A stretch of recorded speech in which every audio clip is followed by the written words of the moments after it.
I don't know how many times we started a show with this question at the bottom of your screen, but we're going to do it again because another Kevin Durant trade rumor around the Miami Heat popped up, and it is going to continue to pop up all offseason long. I am Nic Rohloff. This is the Heat Report by Chat Sports because everybody knows it's maybe the worst kept secret in the NBA at this point.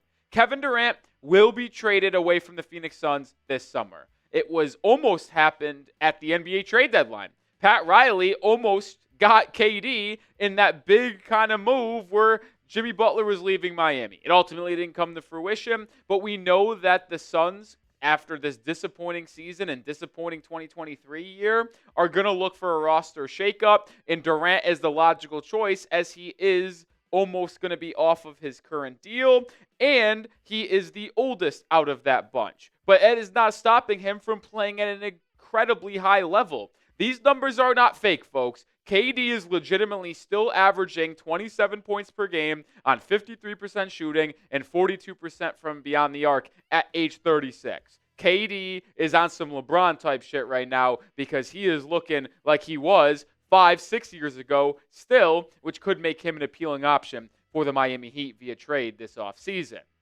And speaking of the offseason, we are going to be here all offseason long, whether it's trade rumors around KD, draft rumors as Miami may have multiple picks in the first round, and free agency as well. Make sure you subscribe today because we will be your one-stop shop for everything you need around the Miami Heat. I just showed you the numbers. This dude is playing at an elite level. The fact that he's played in 59 games this season, so he's on track to play 65 plus, something that when Jimmy Butler was here, he only did one time. So he is almost as durable as Jimmy, even though he's coming off of an Achilles injury just a couple seasons ago. And his ability to get to his spot, rise up in the mid-range, rise up over you at the three-point arc is still second to none. And we talk about age mattering for some more than most. KD being 36 is not as impactful as someone like Russell Westbrook being 36. Because KD does not rely solely on athleticism to be the best player at his position and one of the best scorers of all time. No, he relies on his craft, footwork, and ability to just rise over you with that wingspan. So yes, KD, if he joined the Heat next year as a member or via trade at 37 years old, would still be very, very good.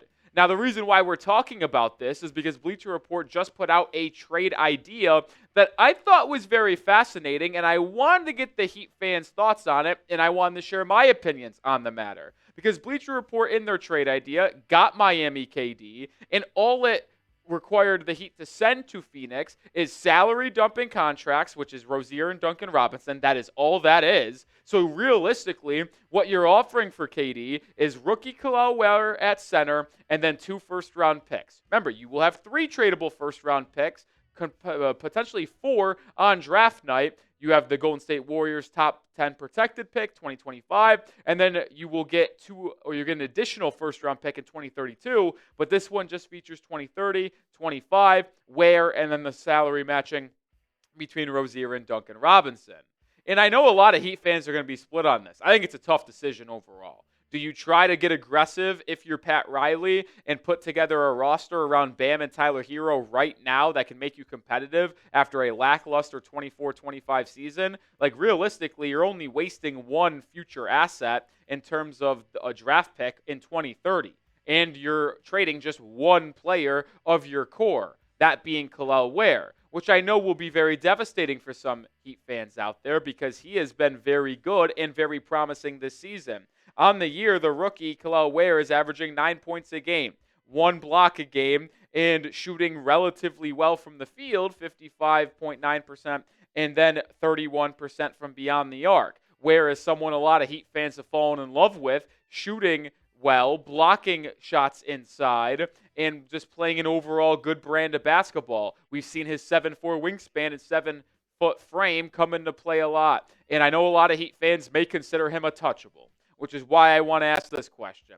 I have loved what I've seen from Kel'el Ware, and I will happily admit he has exceeded my expectations. I did not anticipate him being this productive right away as a rookie. But let me know, is he untouchable? Type Y for yes or type N for no. When speaking on Kel'el Ware and the potential future he has with the Miami Heat, I'm giddy about him and Bam potentially working together for the future. and I will make this abundantly clear. I would not make Kel'el Ware untouchable because there are players out there, and there is a decent-sized list of players that I would trade Kel'el Ware for. But I don't know if Kevin Durant makes that list. And KD, although is playing still elite, he is 37. He's up for a new contract in a year or two. So are you trading one of your best young players that has shown a lot of flashes for that type of guy?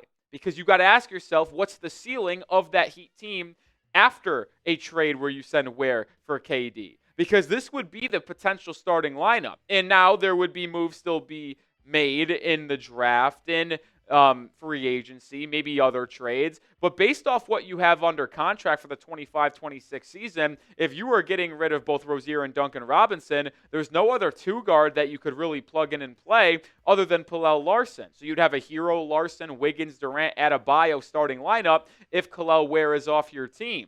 And although I like the positional versatility, you have a lot of good size here, 6'10", 6'10", maybe 6'11".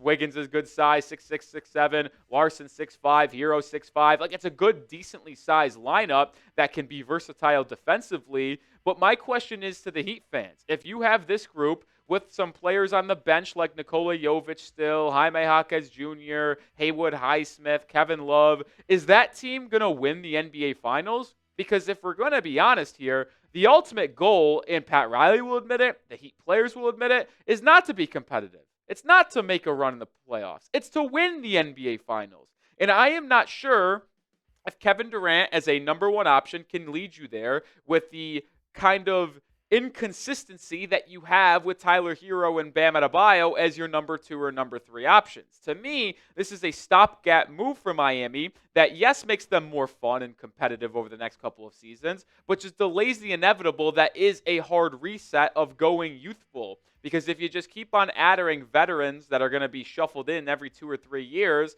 then where are you going if you're not winning the finals? Because I'm unsure that team would be able to win the ultimate title in Miami. And we're going to continue the conversation here in just a second. But we are sponsored by Prize Picks, the number one daily fantasy sports platform out there. I play them every single day.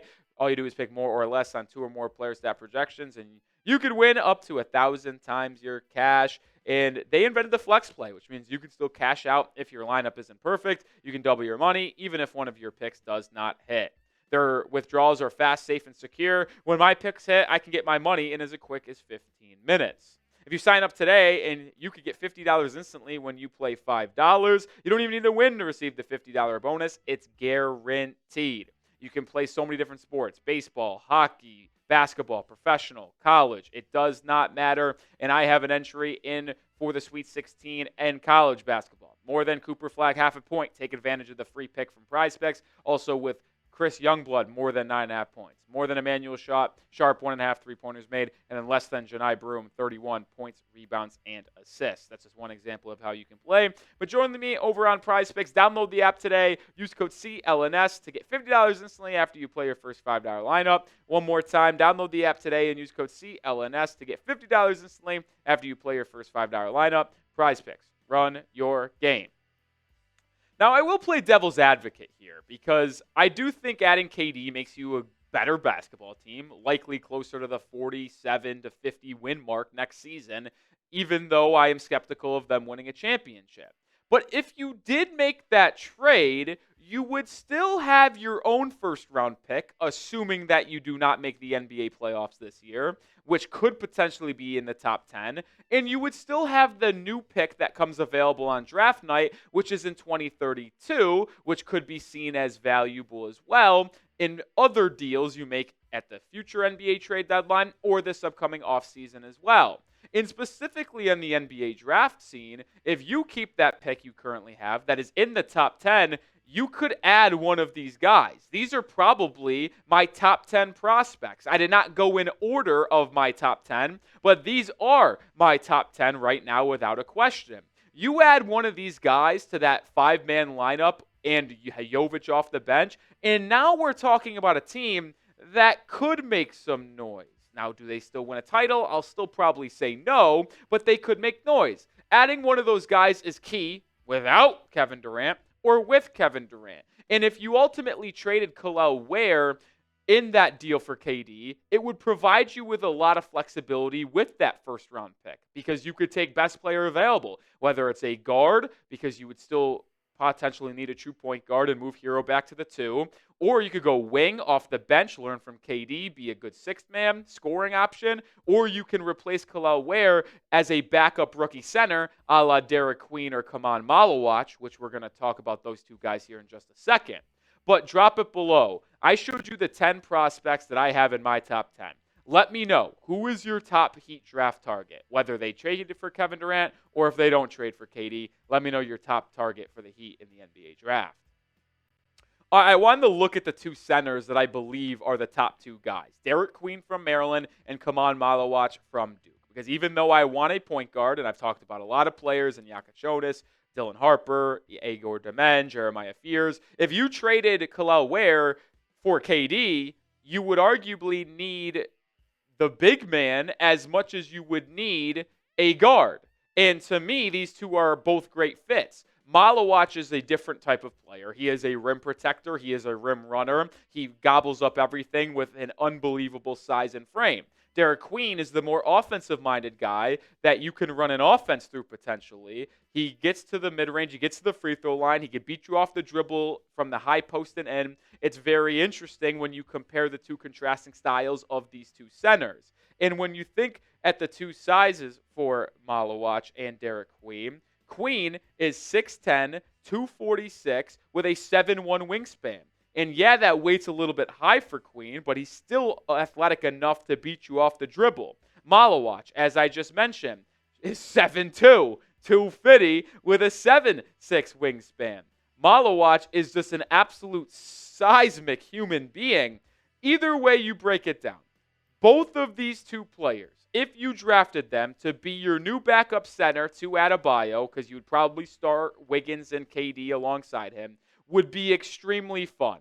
Because Queen is that offensive-minded guy that could be off the bench and be a scorer. But Malawach, I would argue, in that specific scenario, you trade Ware for KD, would be the better fit because you just bring him in and you just let him swat shots around inside and gobble up offensive rebounds and defensive rebounds. Both would have their upsides if you moved on from Kel'el Ware. I will say, though, if you kept Kel'el Ware this offseason, I probably would not draft one of those two. Because you now have Ware and Bam in the front court. And yes, backup big would still be a need potentially. But I don't want to add a top 10 pick at center if you just got Kel'el Ware. But if you trade him for KD, that's where those two come and play for Miami. All right, the final word with today's scenario. I'd spin the tires on a KD trade. I would. I would see what it would cost. I would try to get him into Miami. But I would not include Ware in any trade. And it hurts me to say this because I love the guy to death. But I would be much more willing to trade Nikola Jovic than I would be Kel'el Ware. I have a lot of love for Jovic. I think his ceiling's very high. But the way I've seen Ware play over the last couple of weeks and at some point in the middle of the season, I just don't know how you would willingly part ways with him if you could do a trade without him. And I would try to get rid of Jovic first. It hurts to say, but that's kind of where I land on the situation there. Where would be available in trade for other big-time players, clearly like a Giannis Antetokounmpo or a true point guard that is elite. Probably not Trae Young or anything like that, but I don't think I'm trading Ware for 36-year-old KD. All right, I'll do it for this episode of the Heat Report. Make sure you are subscribed because we're bringing you daily content, whether it's trade rumors, draft stuff, actual in-game, live for games as well. So hit that sub button and join the channel today.